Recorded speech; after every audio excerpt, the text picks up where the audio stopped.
Hello everyone. இன்றைக்கி stock market live எக்ஸ்பெரிமெண்ட்ஸில் 365 days experiment day 8.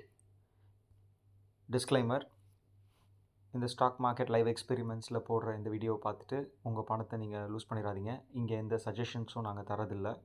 So உங்களுடைய பணம் உங்களுடைய பொறுப்பு. ஓகே ஃப்ரெண்ட்ஸ், இன்றைக்கி என்ன ஆச்சு அப்படின்னா, இந்த வீடியோ போடணும் அப்படிங்கிறதே நான் மறந்துட்டேன். இது ஒரு டெய்லி ஆக்டிவிட்டி அப்படிங்கிறது நம்ம ஒரு 7 டேஸாக பண்ணுறோம். பட் அன்ஃபார்ச்சுனேட்லி இன்றைக்கி வேறு எதுவும் வேலையில் இதை கம்ப்ளீட்டாகவே நான் மறந்துட்டேன். பெருசாக ஒன்றும் சேஞ்ச் இல்லை. பட் ஸ்டில் நான் ப்ராமிஸ் பண்ண மாதிரி டெய்லி நம்ம இதோட ஸ்டேட்டஸ் எப்படின்னு ட்ராக் பண்ணுறோம் இல்லைங்களா. ஸோ இன்வெஸ்ட் பண்ணது 8298, இன்றைக்கி வந்து 8171, அதாவது ஒரு 1.53% வந்து இறங்கிடுச்சு. 127 ரூபா 12 பைசா இது வந்து டோட்டலாக இறங்கிடுச்சு. இதில் இப்போ பார்த்தீங்கன்னா ரொம்ப டெம்டிங்காக இருக்கும். யூஸ்வலாக இந்த மாதிரி ஸ்டாக்ஸ் வாங்கிட்டு என்னது நம்ம போட்ட பணம் இறங்கிடுச்சு. இப்போ இது கம்மியான அமௌண்ட்டாக இருக்கிறதுனால நம்மளுக்கு இதோடைய அந்த சீரியஸ்னஸ் தெரியாமல் இருக்கலாம். ஆனால் இந்த 8000 சில பேருக்கு பெரிய அமௌண்ட்டு. இது வந்து எனக்கு பெரிய அமௌண்ட்டுன்னு சொல்ல முடியாது, சின்ன அமௌண்ட்டுன்னு சொல்ல முடியாது. ஒரு மாதிரி இன்டர்மீடியேட்டரி அமௌண்ட்னு வச்சுக்கோங்களேன். பட் 8000ங்கிறது ஒரு கன்சிடரபிள் அமௌண்ட் ஆஃப் கேஷ் தான். ஸோ இது வந்து இப்போது 127 ரூபா இறங்கிருச்சு அப்படிங்கும்போது ஒரு 1.53% இறங்கிருச்சு அப்படிங்கும்போது ஒரு பதட்டம் வரும். இது 8000 ரூபாங்கிறதுனால. இதே 80,000னா இன்னும் அதில் பெரிய பாதிப்பு இருக்கும் நம்மளுக்கு. அப்போது பயப்படுவாங்க. அதை வந்து சேல் பண்ணிடலாமா, நம்ம சூஸ் பண்ண ஷேர் கரெக்ட் தானா, என்ன பண்ணலாம் அப்படிங்கிற ஒரு தயக்கம் இருந்துகிட்டே இருக்கும். ஸோ இங்கே தான் உங்களோட பொறுமையை வந்து பயங்கரமாக சோதிக்கும் இந்த மார்க்கெட்டு. ஸோ நீங்கள் என்ன பண்ணணும் அப்படின்னா, பயப்படாமல் நீங்கள் வாங்கினது வந்து இப்போது 7 நாள் 1 வீக் தான் ஆயிருக்கு. இப்போ வந்து நம்ம 365 நாளில் இது என்ன நடக்குதுன்னு பார்க்க போகிறோம். ஆனால் இதுக்கு நடுவில் நான் எப்போ வேணால் இதை விற்பேன். எப்போ அப்படின்னா, எனக்கு வந்து ஒரு இதில் ஒரு 300 400 இந்த ஒரே ஸ்டாக்லேயே எனக்கு ஒரு ப்ராஃபிட் வருதுன்னு வச்சுக்கோங்க. ஒரு 2% 3% வந்தால் கூட அதுலேருந்து வெளியில் வந்துடுவேன். நம்மளுக்கு நெட் 8000 போட்டதில் எவ்வளோ ரிட்டர்ன் வருது, அதில் நம்ம என்னென்னலாம் பண்ணுறோம் அப்படிங்கிறத பார்க்குறது தான் இது. ஸோ அதுக்கு நடுவில் தான் நம்ம வந்து வெறும் இதை வந்து ஒரே ஒரு நிமிஷத்தில் அந்த வீடியோ எடுத்து நான் இவ்வளோ தான் அப்படின்னு ஒரு ஸ்க்ரீன்ஷாட்டை கூட போட்டு போயிடலாம். பட் ஆக்சுவலாக அந்த மனநிலை எப்படி இருக்கும், ஒவ்வொருத்தருடைய மைண்ட் செட் எப்படி இருக்கும். இப்போ ஒரு 7 டே இப்போ வந்து எப்போ இதை வந்து நம்ம வாங்கியிருக்கோம் அப்படின்னு பார்த்தீங்கன்னா, நான் சொன்ன மாதிரி 26th ஆகஸ்ட்டு.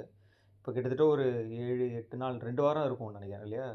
ஸோ உங்களோட மைண்ட் செட் என்னென்னா, சில பேருக்கு வந்து இதிலெல்லாம் இவ்வளோ நேரம் வெயிட் பண்ணணுமா, நான் வந்து ஆப்ஷன்ஸ் ட்ரேடிங் பண்ணுறேன், இல்லைனா வந்து நான் வந்து இன்ட்ராடே பண்ணுறேன், இதில் வந்து ஈஸியாக ரிட்டர்ன் எடுத்துடலாம்.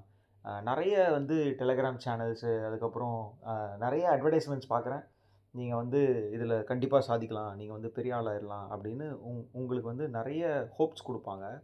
பட் லைவாக வந்து அதை நம்மளுக்கு இந்த மாதிரி ஒரு 365 நாளும் ஒரு ட்ரேடர், ஒரு இன்ட்ராடே ட்ரேடரோ இல்லைனா வந்து ஒரு ஆப்ஷன்ஸ் ட்ரேடரோ பண்ணி காட்டினாங்க அப்படின்னா தான் அது வந்து 365 நாளில் அவங்க எவ்வளோ இன்வெஸ்ட் பண்ணாங்க, இந்த 365 நாளோட எண்டில் அவங்களுக்கு எவ்வளோ ரிட்டர்ன் கிடச்சிது, எவ்வளோ லாஸ் ஆச்சு அப்படிங்கிறத டிரான்ஸ்பரண்ட்டாக நம்மளை மாதிரி மக்களுக்கு ஒரு நார்மலாக இன்வெஸ்ட் பண்ணி அதில் ஒரு பேங்க்கை விடவோ இல்லைனா வேறு ஏதோ ஒரு இன்வெஸ்ட்மெண்ட்டை விட நம்மளுக்கு கொஞ்சம் அதிகமான பர்சன்டேஜ் வரணும், அவ்வளோதான்.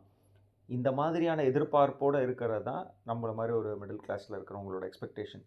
அந்த அந்த எக்ஸ்பெக்டேஷனை வந்து இந்த ஷேர் மார்க்கெட் சாட்டிஸ்ஃபை பண்ணுதா அப்படிங்கிறதுக்கான டெஸ்ட்டு தான் இது. ஸோ இதே வந்து ஒரு ஆப்ஷன் ட்ரேடரோ இல்லைனா வந்து ஒரு இன்ட்ராடே ட்ரேடரோ இதே 365 டேஸோட எக்ஸ்பெரிமெண்ட்டை பண்ணால் அது எப்படி இருக்கும் அப்படிங்கிறது ஒரு இன்ட்ரெஸ்டிங்கான விஷயம் தான். நான் ஆப்ஷன்ஸ் ட்ரேடரோ கிடையாது, இல்லைனா வந்து இன்ட்ராடே ட்ரேடிங்கும் நான் பண்ணுறதில்ல.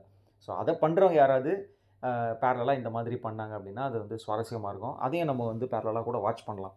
பட் இப்போதைக்கு நம்ம பண்ணுறது வந்து கிட்டத்தட்ட ஸ்விங் ட்ரேடிங் இல்லை இன்வெஸ்டிங் கூட சொல்லிக்கலாம்.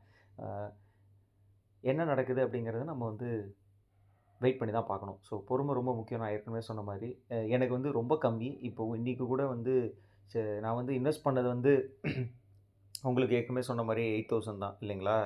ஸோ அதை விட இப்போ ஜாஸ்தியாக தான் இருக்குது. கரண்ட் வந்து 8100, இன்னொரு 200 வந்து இதில் இருக்கும், பேலன்ஸில் இருக்கும். ஸோ அப்போ அந்த அமௌண்ட் பார்த்திங்கன்னா எனக்கு 300 எப்படி பார்த்தாலும் ப்ராஃபிட் தானே. இந்த ஸ்டாக்லேயே நான் வந்து எதுக்கு வந்து உட்காந்து என்னோடய டைமை வேஸ்ட் பண்ணணும், ரொம்ப போர் அடிக்குதில்ல அப்படின்னு தோணும். இதே தான் மற்றவங்களுக்கும் இல்லை ஒரு ஒரு ஒரு குறிப்பிட்ட செட் ஆஃப் மக்களுக்கு தோணுன்னு வச்சுக்கோங்களேன்.